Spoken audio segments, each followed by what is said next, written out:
Someone just dismissed your hard work with a careless comment. That sting of disrespect is a feeling we all know too well.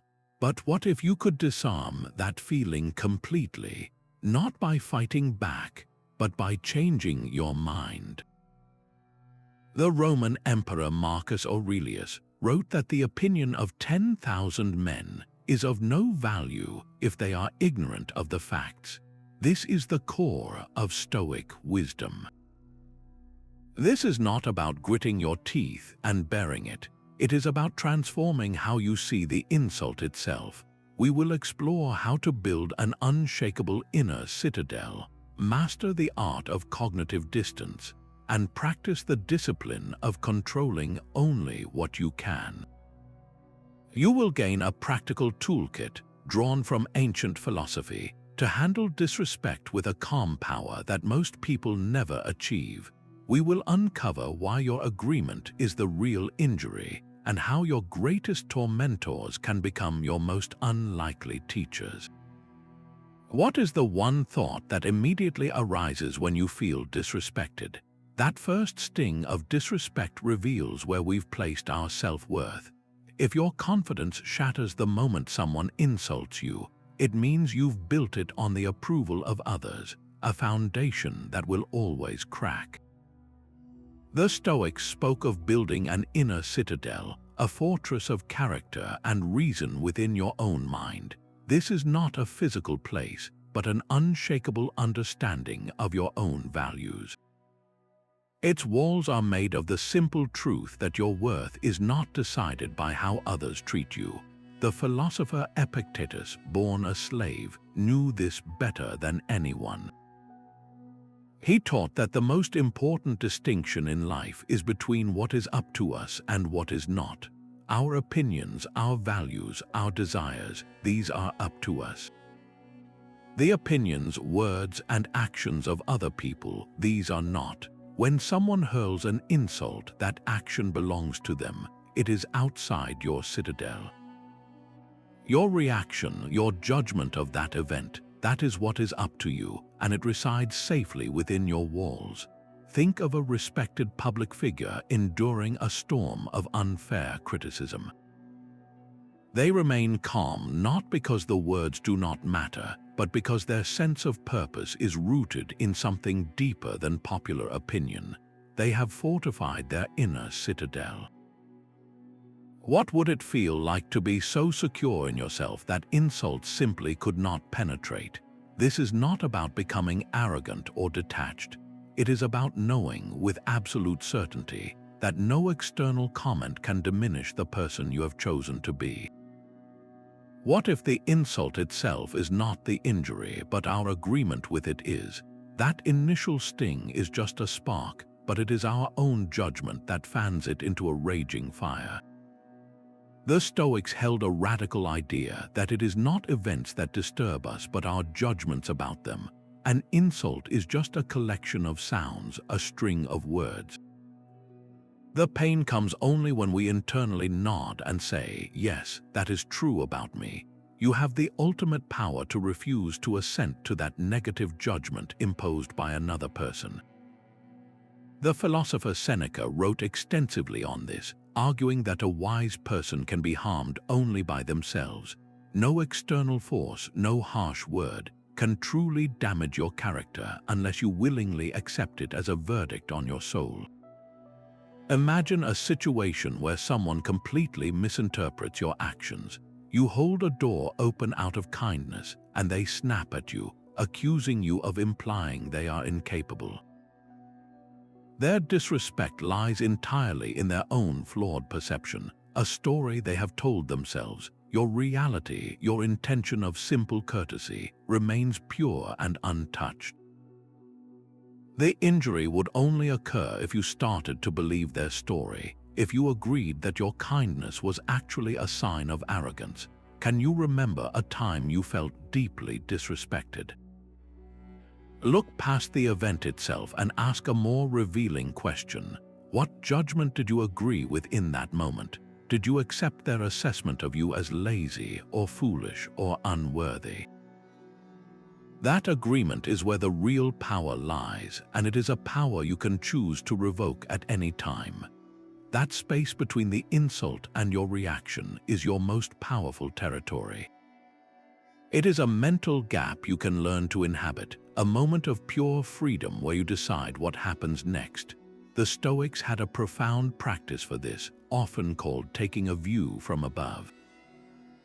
It is the act of mentally stepping back from a heated situation and observing it with the calm detachment of an impartial witness, as if you were watching a scene unfold from a high mountain peak. Marcus Aurelius constantly reminded himself of this in his private writings. He would reflect on the vastness of the cosmos and the brief, fleeting nature of a human life. From that cosmic perspective, he asked himself, how significant is this one person's harsh word? How large does this momentary conflict truly appear when set against the backdrop of eternity? This is not about minimizing your feelings, but about gaining a truer sense of proportion. It allows you to see the event for what it is, a small, temporary disturbance, rather than a world-shattering catastrophe. Think of it like watching a violent storm from the safety of a sheltered window. You see the rain lashing and the wind howling. You acknowledge its power, but you are not out in it, being battered by the elements. The storm is real, but you are separate from its fury. The insult is the storm. Your reaction is the choice to either run outside into the downpour or remain safe and dry inside, simply observing its passage. The next time you feel that familiar flash of heat in your chest, that surge of anger at a perceived slight, pause for just one breath. In that breath, consciously step back. See the situation as if you were a neutral advisor looking at two people in a room. What is actually being said? What is the other person likely feeling? What is the most rational, constructive response available to you? This small act of creating cognitive distance is the difference between being controlled by an insult and mastering it.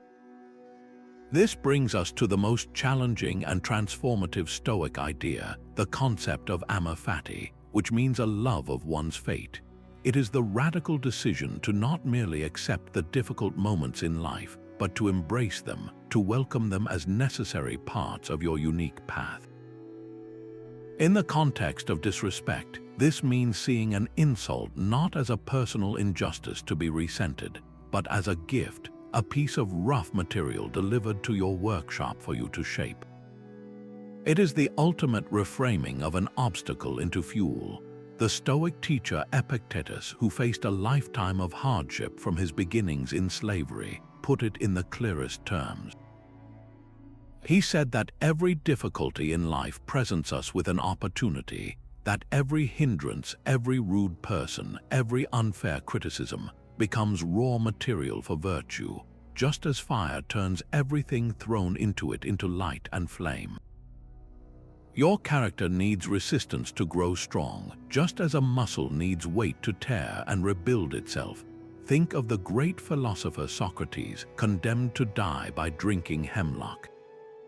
His friends were distraught, begging him to escape, yet he accepted his sentence with profound calm. He saw his death not as a tragic defeat, but as the final, consistent act of a life lived by principle. He embraced that ultimate disrespect from the state as the final test of his philosophy. He loved that fate because it was his. Now, bring this down to a moment in your own life. Someone dismisses your idea in a meeting, a stranger is rude to you in a line, a friend makes a cutting remark. The immediate reaction is to feel wounded, to build a case for your own righteousness. But what if you paused and asked a different question? How could this exact instance of disrespect be precisely what you need right now to become a stronger, wiser, and more resilient person? Perhaps it is a drill for your patience, a test of your inner citadel's walls, or a chance to practice the cognitive distance we just explored. When you start to look for the value hidden within the offense, you disarm it of its power to harm you and arm yourself with the power to grow from it. This entire process hinges on a single, critical mental discipline the Stoics called the Discipline of Assent. It is the practice of carefully judging every initial impression that enters your mind before you internally agree with it and let it shape your emotions. When someone is rude to you, the first impression that flashes in your consciousness is not the insult itself, it is your mind's immediate interpretation of it. The thought appears, they insulted me, they think I am worthless. The discipline of assent is the powerful pause where you stop that thought at the gate and ask, is this actually true? Is this impression an accurate representation of reality, or is it a distorted story I am telling myself? You are not a passive recipient of your thoughts. You are the gatekeeper. Epictetus offered a perfect analogy for this. He said, if a stranger tells you that a certain person is dead, you do not immediately launch into mourning. You first assess the source. Is this person reliable? You withhold your assent until you have more information. He extended this idea to insults, suggesting that we should be no more disturbed by the barking of a dog than by the harsh words of a person. The dog barks because it is its nature to bark. The person speaks harshly because of their own inner turmoil, their own ignorance, their own flawed character. Their words are just noise until you grant them meaning. Here is how you put this into immediate practice. The next time you feel that sharp sting of disrespect, before you say a word or even form a full reaction, pause for the duration of one single breath. In that space, question the initial impression. Is what they said objectively true, or is it merely their opinion, colored by their own bad day or their own insecurities? Did they actually intend to cause harm, or am I interpreting their tone through my own sensitive lens? By inserting this moment of inquiry, you break the automatic chain that links insult to anger. You reclaim the territory of your own mind. Think of one recurring situation where you consistently feel disrespected, perhaps with a particular family member or a coworker. What is the automatic judgment you always make in that moment? Do you immediately agree that you are being attacked or that you are inferior? That automatic judgment is the very impression you must learn to withhold your assent from. Your peace of mind does not depend on others changing their behavior, but on your mastery of this one quiet discipline.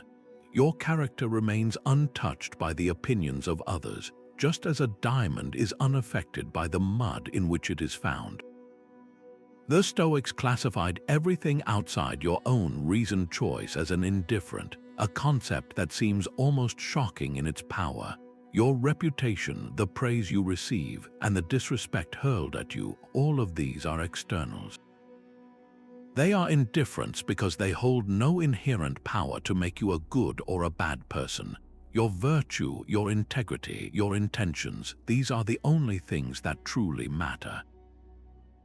The ancient texts, like those of Epictetus and Seneca, draw a crucial line between what they called preferred and dispreferred indifference.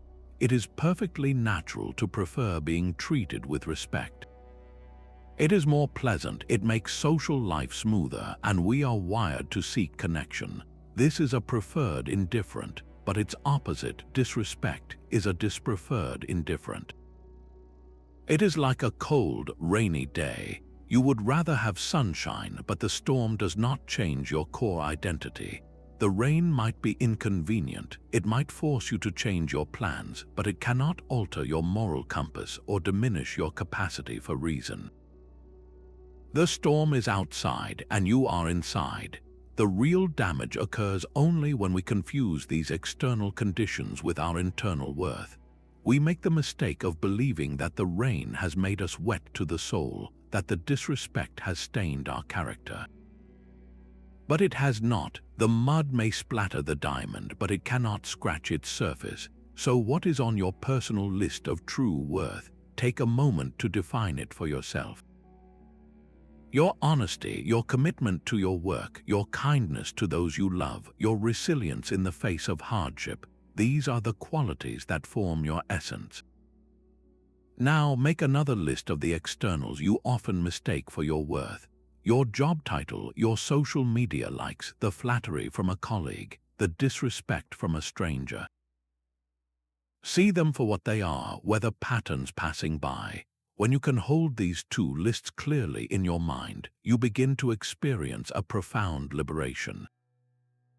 The next time someone tries to hand you the poison of their disrespect, you can look at it, acknowledge its existence as a dispreferred indifferent, and simply choose not to drink. There is a profound strength in choosing not to speak. When faced with disrespect, the most dignified and powerful reply is often no reply at all. Your instinct might scream for a clever comeback, a sharp retort to put the other person in their place. But verbal retaliation almost always lowers you to their level. It pulls you into a conflict on their terms, and in doing so, it grants their words a power they never deserved.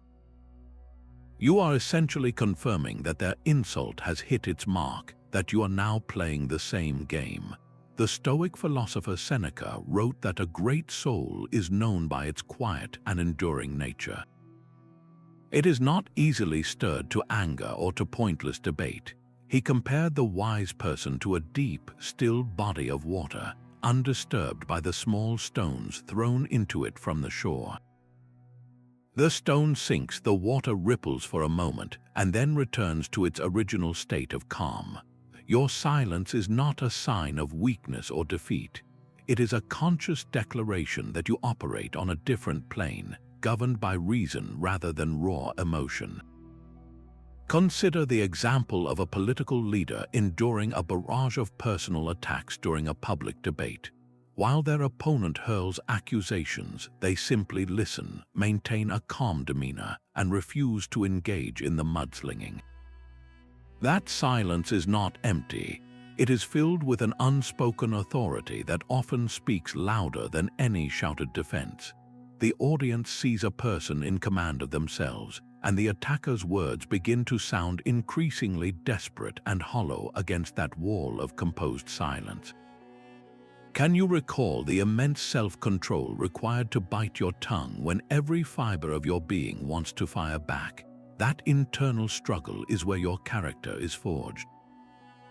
Choosing silence over a satisfying but hollow retort is one of the most demanding exercises of inner strength. It means you have assessed the situation and concluded that your energy is too valuable to be wasted on a battle that does not serve your principles. Your peace is more important than proving a point. In that quiet refusal to engage, you reclaim all the power. Your greatest tormentor can become your most unlikely teacher. When someone treats you with disrespect, they are handing you a mirror that reflects your own hidden vulnerabilities.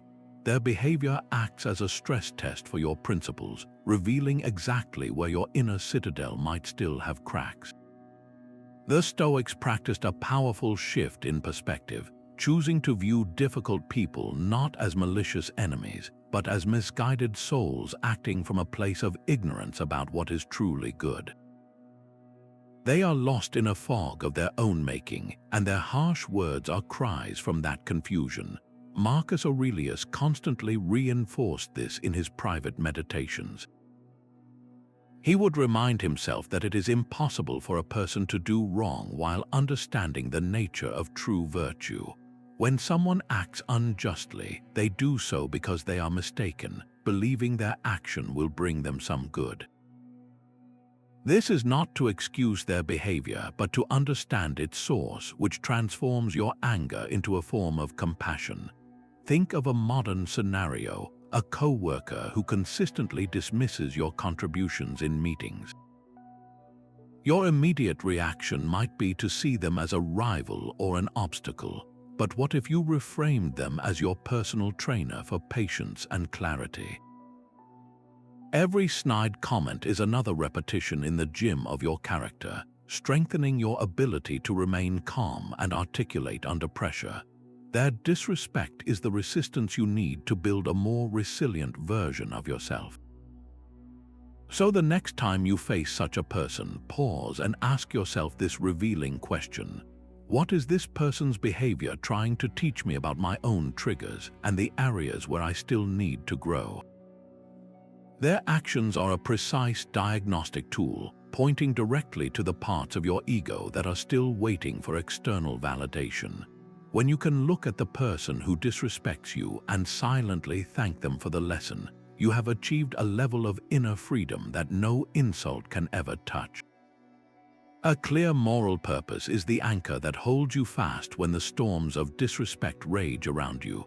Without this anchor, you are just a small boat adrift, tossed by every critical wave and shifting wind of opinion. But when you are firmly moored to your own deeply held values, the choppy waters of another person's behavior cannot move you from your course. The Stoics called this your prohersis, your fundamental capacity for moral choice. This is your inner helm, the part of you that always gets to decide what you stand for, regardless of the circumstances. Epictetus, the former slave, was obsessed with this idea.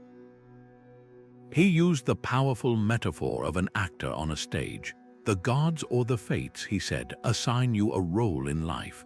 You might be cast as a poor person, a person with a disability, a leader, or a common citizen. Your sole job is to play that role to the best of your ability with honor and integrity.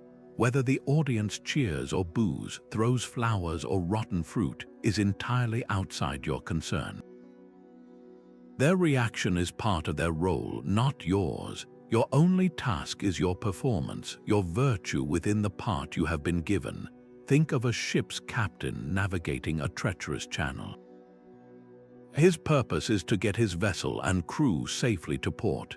He does not stop steering to shout back at every wave that slams against the hull. He acknowledges the wave, adjusts his course if needed, but his eyes remain fixed on the lighthouse, on his ultimate goal. The waves are indifferent to him, and he is indifferent to their fury because his purpose is bigger than their temporary assault. Your moral purpose is your lighthouse. When someone is disrespectful, it is just another wave. You can feel its impact, but it does not change your destination. Here is a simple way to ground this philosophy in your daily life. Take a few minutes and write down the 3 to 5 core values that define the person you want to be. Is it courage? Is it kindness? Is it unwavering honesty? Keep this short list somewhere you can see it. Then, the next time a rude comment or a dismissive gesture threatens to pull you off course, pull out that list. Look at it and ask yourself one decisive question. Is reacting with anger or self-pity to this disrespect aligned with the person described on this page? Is it serving the values I have chosen to live by? That single question creates an immediate filter. It forces you to measure the insult not by how it makes you feel, but by whether it can move you from who you have decided to be. The answer will almost always be a quiet, resounding no. Seneca advised us to spend some days in the practice of poverty, to anticipate not just loss but insult. This is the core of premeditatio malorum, the premeditation of evils. It is a mental rehearsal for life's inevitable frictions. You are not dwelling on the negative out of fear. You are vaccinating your mind against the shock of the unexpected. By calmly walking through a potential slight in your imagination, you strip it of its power to surprise and destabilize you in the moment. The event itself may still happen, but its emotional force is drained away because you have already faced it and triumphed in your mind. This is the difference between a soldier who panics at the first sound of gunfire and one who has trained for that exact scenario 1,000 times. Both hear the same explosion, but one is prepared, focused, and ready to act from a place of training rather than blind terror. Think of a difficult conversation you are anticipating, perhaps with a family member known for making cutting remarks. Instead of dreading the encounter and hoping for the best, you sit quietly for a few minutes and visualize the scene. You hear them say the very thing you fear. You feel that initial sting, and then, in your mind's eye, you see yourself pausing, breathing, and responding not with anger, but with calm clarity. You witness yourself upholding your values, refusing to be drawn into a petty argument, and maintaining your dignity. You are not imagining a different, kinder person. You are preparing your own virtuous response to the person you know they are. This mental drill makes the actual event feel familiar, almost routine. The insult arrives and your mind recognizes the terrain. You have been here before. Your practiced response emerges not as a struggle, but as the most natural path forward. Try this tonight. Before you sleep, pick one specific situation where you often feel disrespected. It could be a coworker interrupting you or a stranger's impatient glare. Play it out in your head, not with anxiety, but with the focused intent of a craftsman. See yourself handling it with the unshakable composure you are building. What new strength might you find when reality can no longer catch you by surprise? Chasing respect from others is an exhausting game you can never truly win. Every compliment you fish for, every slight you carefully avoid, every moment spent polishing your image for an audience, it all drains your energy and places your sense of self in hands that are not your own. The Stoic ideal offers a radical alternative, a validation that comes not from applause but from the quiet certainty that you are living in accordance with your own reason and virtue. This internal approval is the only kind that is stable, reliable, and completely within your control. The moment you become dependent on external approval, you hand over the keys to your emotional state. You make yourself vulnerable to every passing opinion, a prisoner to the whims of others. Your mood soars with a bit of praise and plummets with a single word of criticism, because you have anchored your worth to something as fickle as the weather. Marcus Aurelius captured this perfectly in his private writings, reminding himself that the applause of a crowd is just the clapping of hands, and their blame is merely the sound of their tongues. Both are just noises, empty of any real substance to define you. Think of an artist who creates purely for the love of the craft. They pour their soul into their work, driven by an internal standard of beauty and truth. When a critic praises the piece, the artist can acknowledge it without their entire identity hinging on it. When the same work is panned, they feel the disappointment, but it does not shatter their core belief in why they create. The art was its own reward. Their validation came from the act of creation itself, from being true to their vision, not from the reviews that followed. Now turn that lens inward and ask yourself a piercing question. How much of your daily mental energy is spent managing, worrying about, or trying to control how other people perceive you? That constant mental calculation is the weight the Stoics urge you to set down. When you stop seeking your reflection in the eyes of others, you are finally free to see yourself clearly. That surge of heat, the tightening in your chest, the overwhelming urge to retaliate anger, is a primal response to disrespect, and the Stoics understood its power all too well. But they saw it not as a force to be obeyed, but as a fire to be transmuted. Seneca, in his famous essay on anger, described it as a brief insanity, a temporary madness that seizes control of a rational mind. He argued that anger is never useful. It does not solve conflicts, it escalates them. It does not prove your strength, it reveals a loss of self-control. This fury is born from a single, faulty judgment, the absolute conviction that you have been deliberately and unjustly wronged. But what if that judgment is a lie your own emotions are telling you? The Stoic method is to intercept that initial judgment and transform it through understanding. When anger flares, your first and most powerful move is to pause, not to feed the fire, but to question its fuel. Instead of asking, "How dare they do this to me?" you train yourself to ask, "Why would they do this at all?" This shift in perspective is a conscious act of mental alchemy. You are taking the raw, destructive energy of anger and turning it into the clear, calm power of insight. Consider the person who cuts you off in traffic. The immediate judgment is that they are selfish, reckless, and have personally disrespected you. Anger boils, but what if you considered their perspective for just a moment? Perhaps they are a new parent racing to the hospital, a caretaker late for an important appointment, or simply someone so lost in their own anxiety they are blind to others. Their action is a sign of their own internal state, a reflection of their haste, fear, or lack of awareness. It is not a verdict on your worth as a driver. Seneca urged his readers to view the flawed character of others with a sort of pity, recognizing that people who do wrong are, in his view, mentally unwell. They are ignorant of what is truly good, so the next time an insult lands, practice this reframing. See the rude comment not as an attack on you, but as a window into the other person's soul. Their disrespect is a loud advertisement of their own poor character, their own internal struggles, their own ignorance. It is their flaw being displayed, not yours. When you can look at the person who angers you and genuinely see a confused, misguided human being rather than a malicious villain, you drain the anger of its justification. The insult becomes a sad spectacle to observe, not a battle you need to join.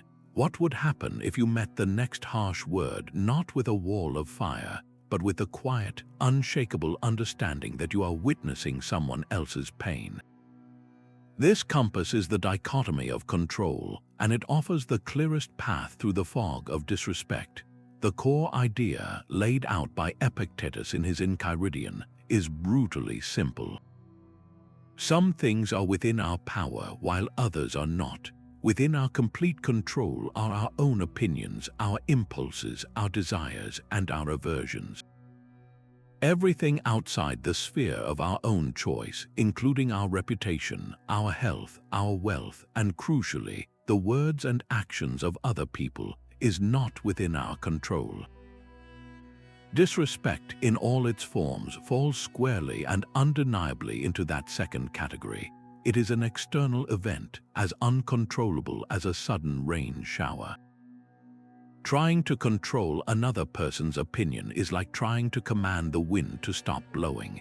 You will only exhaust yourself fighting a force of nature. The power of this dichotomy is that it acts as a mental compass. Whenever you feel lost or agitated by an insult, you can pause and consult it. The needle always points true north to the only thing that truly matters, your own reasoned choice. Your judgment of the event is yours, your emotional response is yours, your next action is yours. The insult itself belongs to the person who uttered it. Imagine the modern scenario of online trolling. A stranger leaves a vicious, anonymous comment on something you've created. The immediate gut reaction is to fire back, to defend yourself, to try and force this person to see your worth, to control their opinion of you.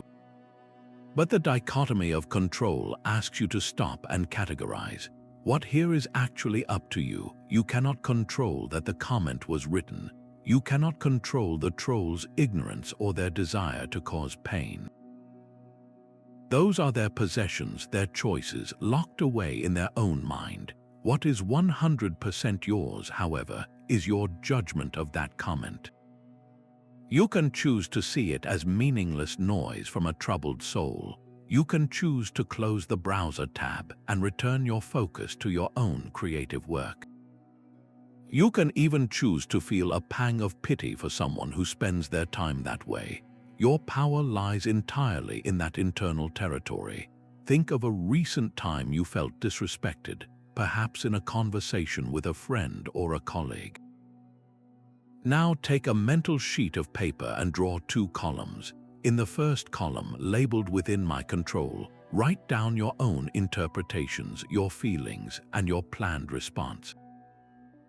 In the second column, labeled Outside My Control, write down their exact words, their tone of voice, their internal opinions, and their past actions.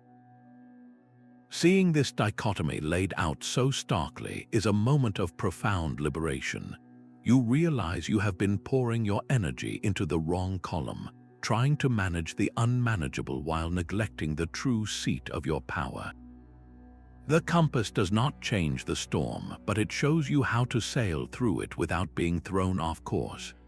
The universe is almost 14 billion years old and stretches across distances so immense they dwarf our very comprehension. Our entire world is a pale blue dot suspended in a sunbeam, a single, fragile sphere in an ocean of blackness containing billions of galaxies. Now bring your current conflict into this cosmic theater. That person who slighted you and you yourself are two tiny, temporary assemblies of atoms on the surface of that dot.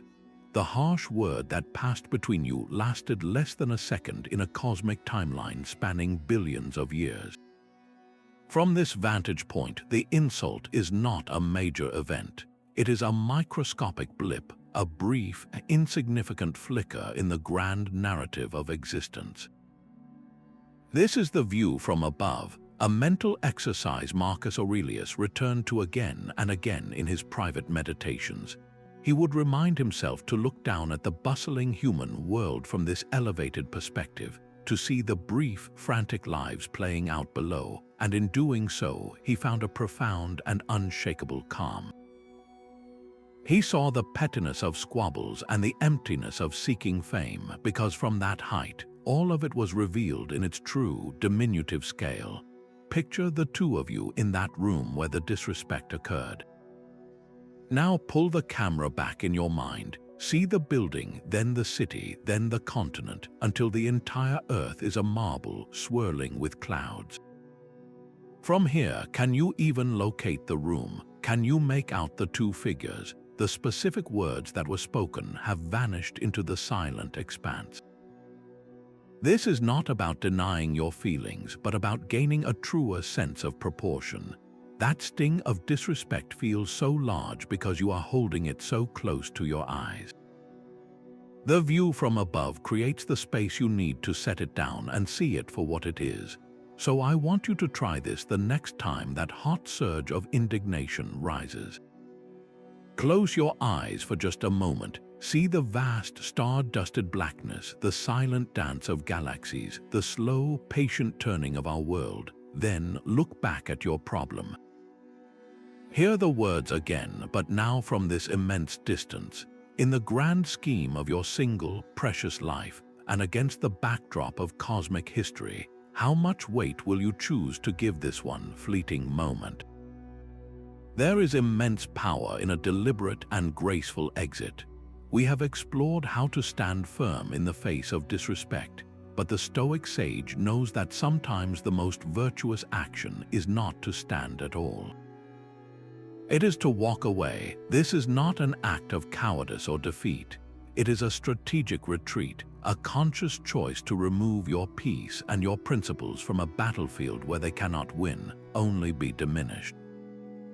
The Stoics were not advocates for masochistically enduring every form of abuse. Their philosophy was one of practical wisdom, of choosing the most rational and virtuous path available.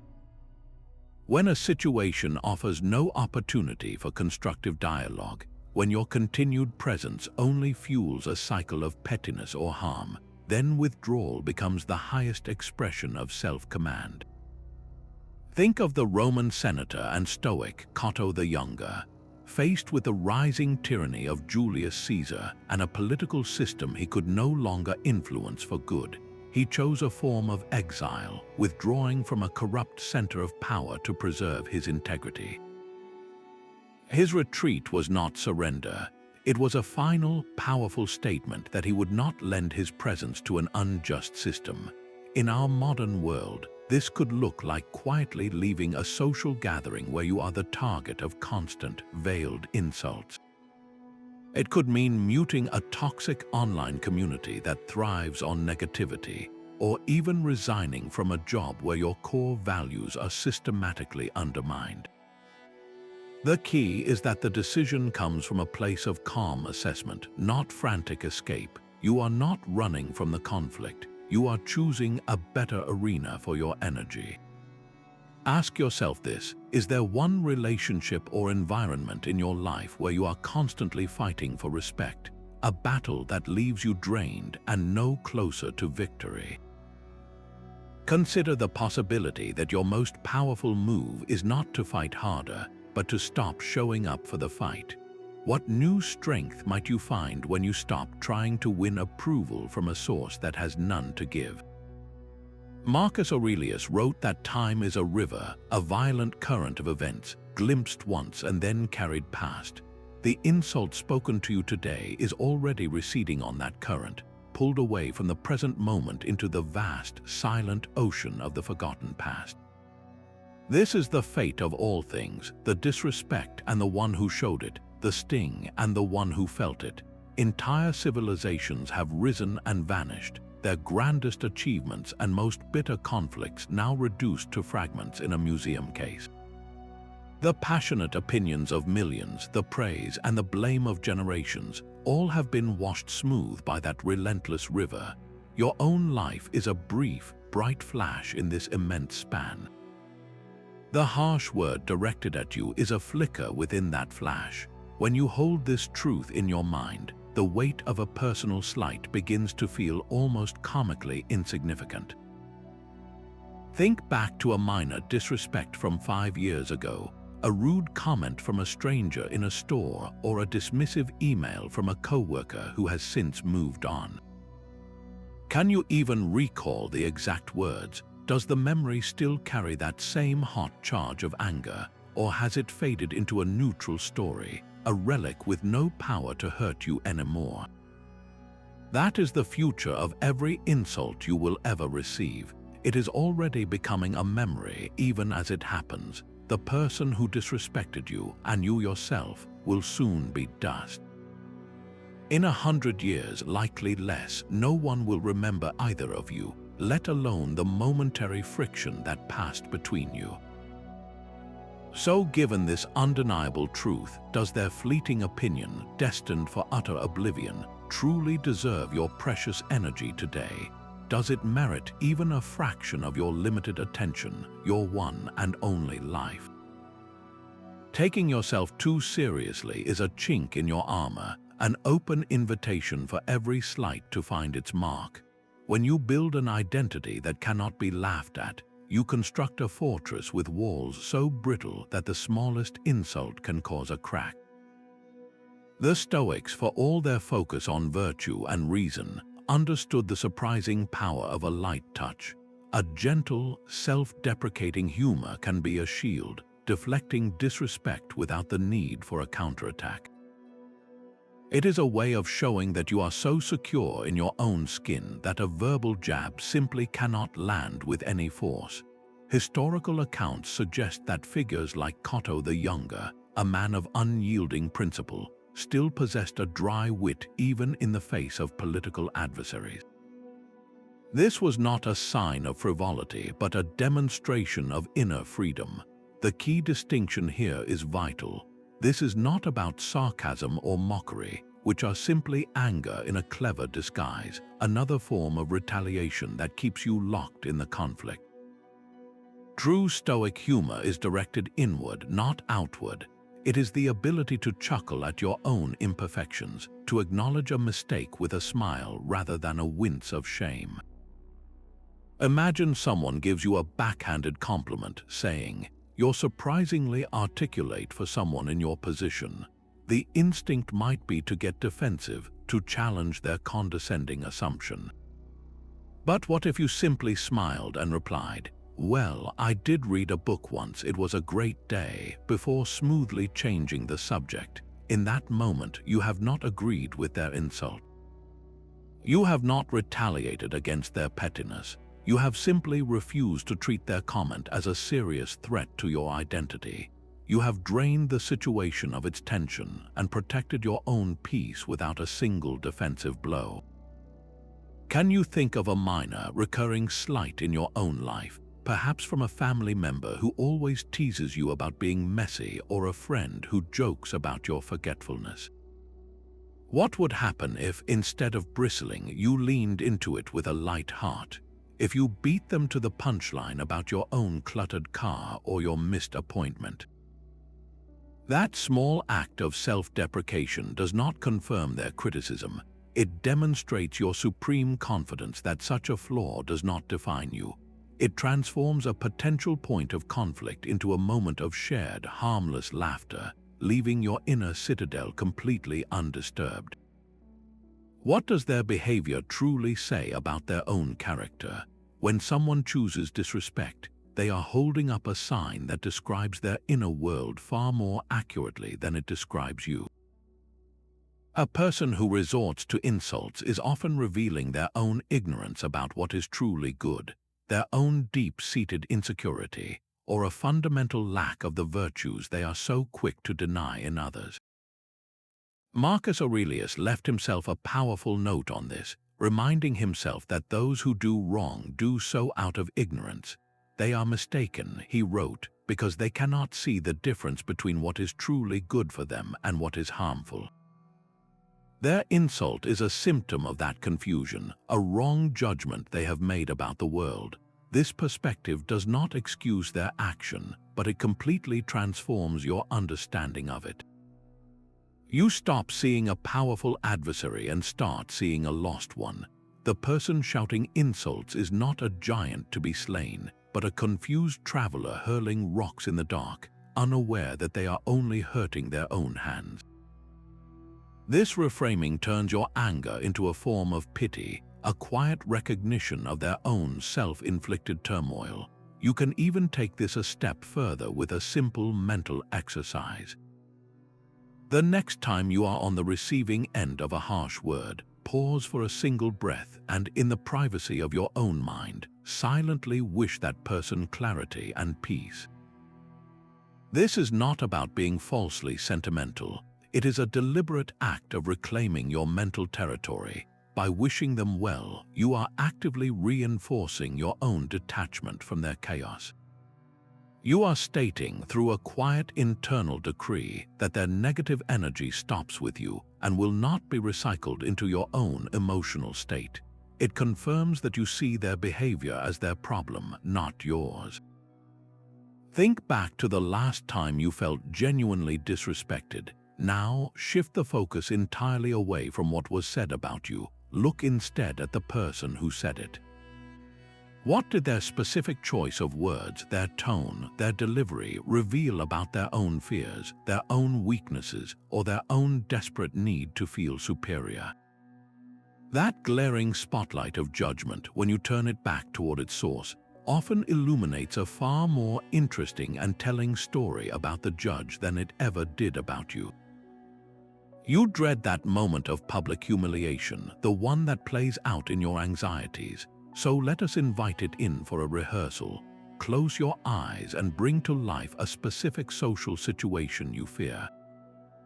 Perhaps you are giving a presentation and an influential person in the audience openly scoffs, rolling their eyes for all to see. Or maybe you are at a family dinner and a relative makes a cruel joke at your expense, eliciting uncomfortable laughter from everyone else. Do not shy away from the details. Feel the heat rush to your face. Hear the silence that follows the remark. Notice the pit in your stomach. This is the premeditatio malorum in action, and now comes the Stoic response. As you stand there in your mental rehearsal, you feel the initial sting, and then you consciously access your inner citadel. You remind yourself that your virtue, your preparation, and your intent are what you control. Their reaction, their disrespect, is an external, as indifferent as the weather. You do not fire back, you do not crumble. You simply acknowledge the event without assenting to its power to define you. You accept it with equanimity, not as a personal disaster, but as a moment that tests your principles. This mental drill is what Seneca practiced daily, envisioning his own exile, his own loss of wealth, even his own death. By facing these potential evils in his mind, he stripped them of their capacity to shock him when they eventually arrived in reality. He wrote that we suffer more in imagination than in reality, and this exercise proves it. The actual event, when it comes, will feel familiar. You have already walked this path and discovered that you can endure it without losing your core self. Your fear of the experience diminishes because you have already lived through its worst-case scenario and emerged with your character intact. Now, make this your own practice. Before you walk into that meeting or that social gathering you are apprehensive about, take 5 minutes in a quiet space. Vividly imagine the disrespect you fear occurring. Then watch yourself in your mind's eye, responding not with shame or rage, but with the calm dignity of someone who knows their own worth cannot be voted on by a crowd. What freedom might you find when you realize the worst social slight you can imagine is just another exercise for your growing strength? That rude comment, that dismissive gesture, they feel like a personal attack, an act of separation. But the deepest Stoic wisdom points in the opposite direction. It reminds us that we are fundamentally connected, bound together in a single, common humanity. The person who disrespects you, however flawed their behavior, is your brother or sister in reason, a fellow citizen of the world. This is the profound concept of oikeiosis, our innate affinity for others and our duty to act with justice and kindness, even when it is not reciprocated. The Stoic philosopher Rehearsal illustrated this with his famous circles of concern. Picture a series of rings. In the center circle is your own mind. The next ring holds your immediate family, then your extended family, your local community, your country, and finally, the entire human race. Our task, Rehearsal taught, is to constantly draw these outer circles inward, to treat the stranger with the consideration we would give a cousin, and the distant citizen as we would a neighbor.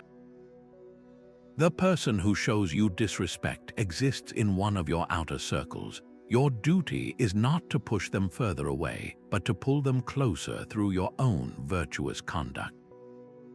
This is incredibly challenging work. It asks you to see past the insult to the shared human essence beneath it. That difficult individual is harming themselves most of all with their behavior. Every act of disrespect is a self-inflicted wound, a corruption of their own character, and a step away from their own potential for virtue. When you recognize this, your anger can begin to soften into a form of compassionate understanding. They are failing in their duty to humanity, lost in their own inner confusion. So the pivotal question is not, how can I make them pay for this? The question is, how can I respond to this person in a way that fulfills my duty to humanity, even if they fail in theirs? This might mean responding to a bitter comment with calm, neutral clarity instead of a sharp retort. It could mean quietly holding a boundary without needing to punish or demean the other person. It is the conscious choice to return a brick with a loaf of bread, not because they deserve it, but because you are committed to being the kind of person who builds rather than destroys. You act with justice because it is who you are, not because of who they are. In that choice, you honor the connection that their disrespect tried to sever, and you fortify the very fabric of your shared world. Your response to disrespect is the final, decisive test of your inner philosophy. It is one thing to manage your thoughts in private, but the true measure of your practice is the action you choose to display in the world. A virtuous response is not a mysterious ideal. It is a concrete set of qualities. It is calm because it refuses to be swept away by emotional turbulence. It is just treating the other person with a basic dignity they may not have afforded you. It is courageous because it requires the strength to act from principle when every instinct screams for retaliation. And it is temperate, measured, and proportional to the situation at hand. This is not a reaction, which is a reflexive spasm of passion. It is a response, a deliberate action chosen from a place of clear-minded principle. Contrast this with the common, non-virtuous paths we instinctively take. Rage burns the bridge entirely, creating more conflict. Passive aggression builds a hidden wall of resentment, poisoning future interactions. Submission silently agrees with the insult, eroding your own self-regard. All of these are reactions, automatic and unthinking. The virtuous response breaks that automatic chain. Consider the historical account of the Roman Emperor Marcus Aurelius facing a direct and public betrayal. One of his most trusted generals, Avidius Cassius, rebelled and declared himself emperor while Marcus was away on a military campaign. This was the ultimate disrespect, a profound violation of loyalty and duty. The natural, passionate reaction would have been swift, brutal vengeance. Yet, according to historical sources, Marcus Aurelius' primary concern was for the stability of the empire and the avoidance of civil war. He reportedly expressed sorrow for Cassius and even gave orders that if they captured the usurper, he was to be taken alive and not harmed. He responded not with rage but with a sorrowful, principled focus on justice and the common good. His response was chosen, not triggered. So how do you craft such a response in your own life? The process begins the moment you feel that sting. First, you pause. This single breath creates the critical space between the event and your action. In that space, you assess, you ask the Stoic questions. What is actually within my control here? What judgment am I about to assent to? What is the true nature of this event? Then, with that clarity, you choose. You select an action aligned with wisdom, not with wounded pride. This is not about crafting the perfect witty retort. It is about asking one guiding question. What would a response that embodies courage and justice look like in this situation? Perhaps it is maintaining eye contact and stating a simple boundary with calm authority. Maybe it is asking a clarifying question to understand their perspective instead of attacking it. It could even be the graceful, silent exit we discussed, which in some contexts is the most courageous and temperate choice of all. Your virtuous response is the living proof that your inner citadel is not just a retreat, but a source of power that can shape the world immediately around you. That raw feeling of disrespect is a flare sent up by a wounded ego. It is the part of you that has become deeply attached to a specific self-image, an identity built on external validation like your social status, your professional reputation, or the way others perceive your intelligence. The Stoics saw this ego as a false self, a fragile construct that mistakes the costume for the actor. Your true self, what they called the proherses or your ruling faculty, is the one wearing the costume. It is your capacity for reason, your moral purpose, your unwavering inner citadel. The ego, in contrast, is like a heavy, ornate suit of armor that you have worn for so long you have forgotten it is not your own skin. When an insult comes, it does not strike your true self, it dents the armor. The pain you feel is the shock of that dent, the alarm of a false identity under attack. To transcend the ego is to finally take off that armor, to realize you were never the metal shell to begin with. Without it, the harsh words and dismissive gestures pass straight through the space where you truly exist, leaving you untouched. This is why two people can receive the exact same insult and have completely different reactions. One whose ego is fused to their reputation feels utterly demolished. The other, who knows their worth is internal, might simply observe the comment as irrelevant noise. So the next time you feel that familiar sting, pause and turn inward. Ask yourself one of the most revealing questions you will ever consider. What part of my identity, what specific piece of my self-image felt attacked by that disrespect? Was it the part that needs to be seen as competent? The part that craves to be liked? the part that fears being viewed as insignificant, your answer points directly to the exact spot where your ego has grafted itself to an external, where you have mistaken the armor for your skin. And in that moment of recognition, you gain the power to gently separate the two, to feel the insult strike the armor and fall away, leaving the true you, calm and unharmed, standing quietly within. Every piece of furniture in your mind has a designated place of importance. The discipline of desire and aversion is the practice of rearranging that furniture, moving the things you cannot control away from the center of your attention, and placing your own moral character in the spot of highest honor. Epictetus laid out this fundamental rule with unflinching clarity. He said that we should make it our sole desire to be a good person and our sole aversion to be a bad person.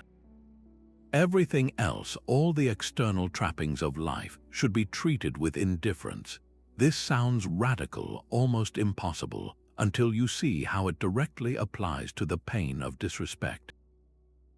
When your deepest desire is for the approval of others, you have placed your happiness in the hands of people whose moods and opinions are as changeable as the weather. You have chained your inner peace to 1,000 different posts, any one of which can be pulled away at a moment's notice. You desire a promotion, and you suffer when your boss gives it to someone else. You desire to be seen as intelligent, and you ache when a colleague dismisses your idea. You desire to be treated with courtesy, and you burn with anger when a stranger is rude. In every case, the suffering is not caused by the event itself, but by the fact that your desire was aimed at an external outcome you could not guarantee. Reorienting this desire inward is the ultimate act of self-protection. It means you stop desiring their respect and start desiring your own integrity. You shift your focus from wanting to be seen as a good person to the concrete work of actually being one. Your goal is no longer to receive praise, but to act in a praiseworthy manner, regardless of whether anyone notices or applauds. This makes you invulnerable because your success is now entirely within your own power. You can succeed in being patient, just, and courageous even if the entire world treats you with contempt. Epictetus used a powerful metaphor to explain this mental rearrangement. He said that just as we arrange the physical objects in our home, placing some in a prominent display case and others in a closet, we must do the same with our impressions and desires. Right now, you might have the respect of a certain person on display in the main room of your mind, giving it immense power over your emotional state. The discipline is to consciously take it down and move it to the closet, recognizing it for what it is, a preferred indifferent, while you bring your own capacity for virtue into the central display case. So I want you to pause and conduct a quiet audit of your own desires. Ask yourself this question with complete honesty. Are there specific people or groups whose respect I am wrongly desiring? Is it the approval of a parent you have been seeking for decades, the validation of a particular social circle? The admiration of a rival, naming this external object of desire, is the first step in disarming its power over you. Once you see it clearly, you can begin the quiet, deliberate work of moving it to its proper place, a distant shelf, while you return your full attention to the one thing that can never be taken from you, the quality of your own character. That single moment of disrespect is not the final chapter in your story, but a single sentence in the long narrative of your character. The Stoic goal is not to win a fleeting social skirmish, but to forge an unbreakable spirit over the entire course of your life. Every time you pause before reacting, every time you choose calm over fury, and every time you refuse to let another person's opinion dictate your self-worth, you are doing more than just managing a situation. You are performing a repetition in the mental gymnasium of your soul. Just as a blacksmith strengthens a blade by repeatedly hammering it against the anvil, each instance of handled disrespect tempers your resilience, your patience, and your wisdom. The heat of the insult and the hammer of your principled response work together to shape you into something stronger and more refined.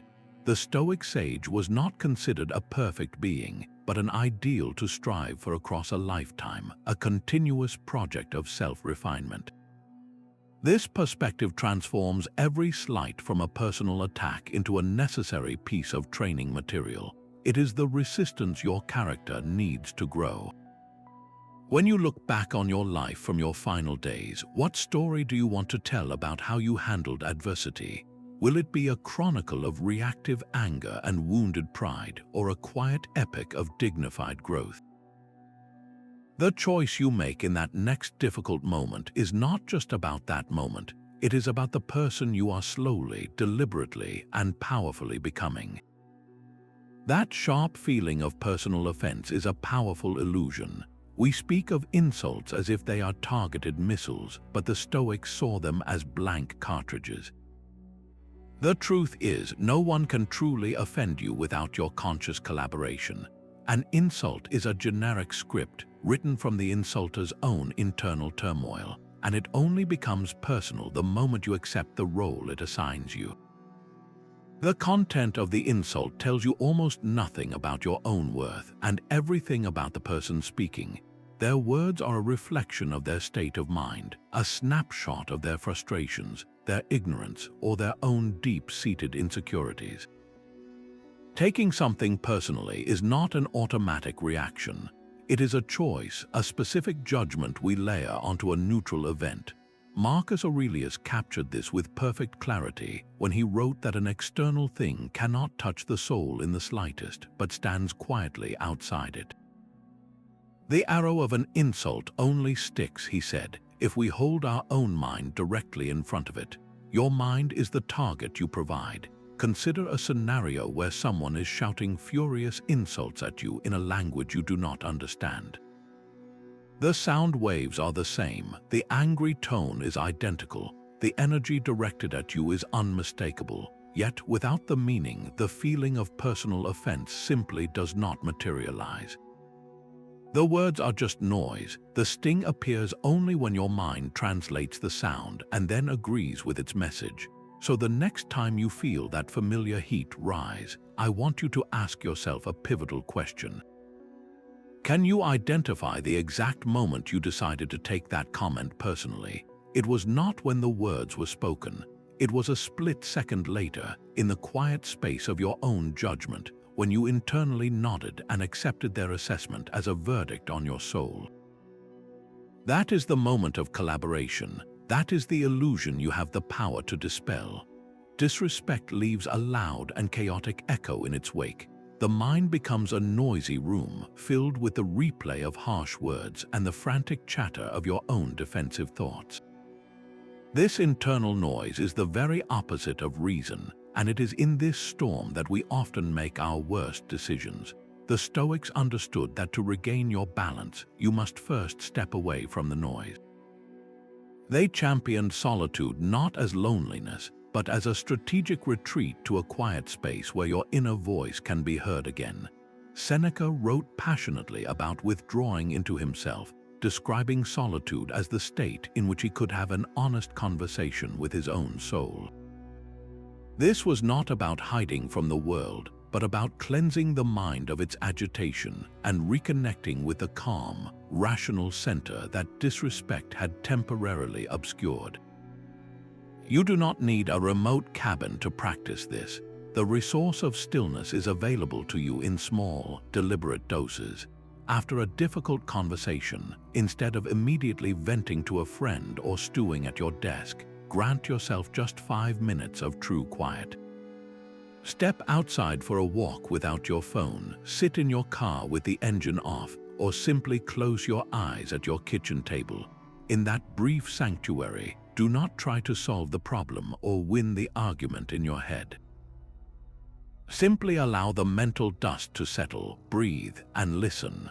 What you will find is not a solution to the other person, but a return to yourself. Your reasoned perspective begins to re-emerge from beneath the emotional static. The next time someone's words leave you feeling agitated and off-center, make a commitment to yourself. Before you do anything else, before you type that angry reply or rehash the event for the 10th time, gift yourself a short period of silent reflection. What small piece of clarity might you find when you deliberately choose to turn down the volume on the world and listen to the quiet wisdom within? The world is filled with people who are foolish, rude, and unjust. This is not a cynical statement, but a simple fact of our shared reality, as predictable as the changing of the seasons. To expect a world populated only by reasonable, kind individuals is to set yourself up for a lifetime of constant surprise and frustration. The profound Stoic doctrine of living in accordance with nature means accepting this fundamental truth. You do not rage against the ocean for being wet, or shake your fist at the sky for being vast. You accept their nature and you learn to navigate within it. A skilled sailor does not voyage across the sea expecting only calm waters and favorable winds. They know that storms are an inherent part of the journey. When the clouds gather and the waves rise, they are not outraged by the injustice of it all. They are prepared, they have strengthened their ship, plotted their course with the weather in mind, and they possess the skill to guide their vessel through the tempest. The disrespect you encounter from others is simply one of life's social storms. It is not a personal anomaly, but a predictable feature of the human landscape. When you accept this, you stop meeting a harsh word with the shock of someone who has been uniquely wronged.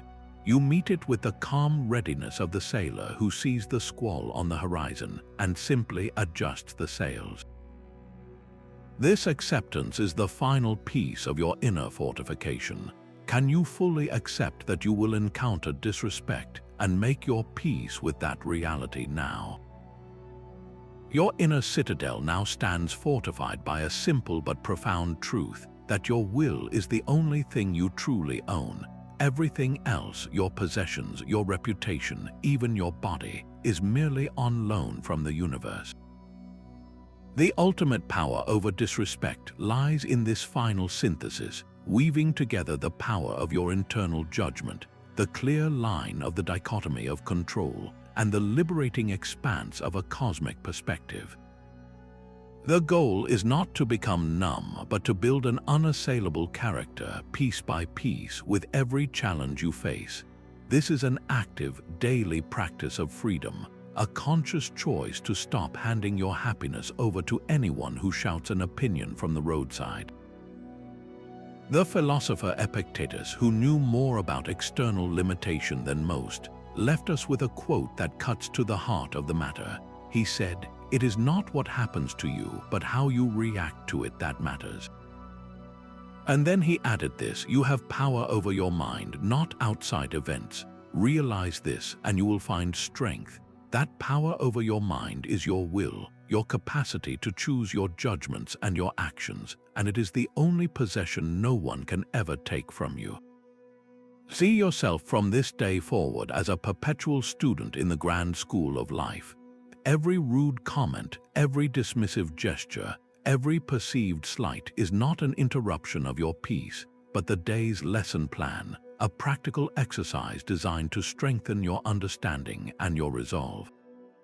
Your education is happening right now, in the very moments you once found most difficult. For the next 7 days, I invite you to select just one principle from our journey. Perhaps it is the practice of pausing for one breath before you react, or the mental exercise of taking the view from above when you feel that familiar heat. Maybe it is the quiet commitment to see a difficult person as your unlikely teacher, live with that single principle as your focus. Then, return here and share a small piece of your experience in the comments below. Tell us what you noticed, what you learned, or even where you struggled. In sharing our stories, we build more than just individual resilience. We create a supportive community of practice, a forum for aspiring sages, all learning to turn the rough material of disrespect into the unshakable foundation of a free life.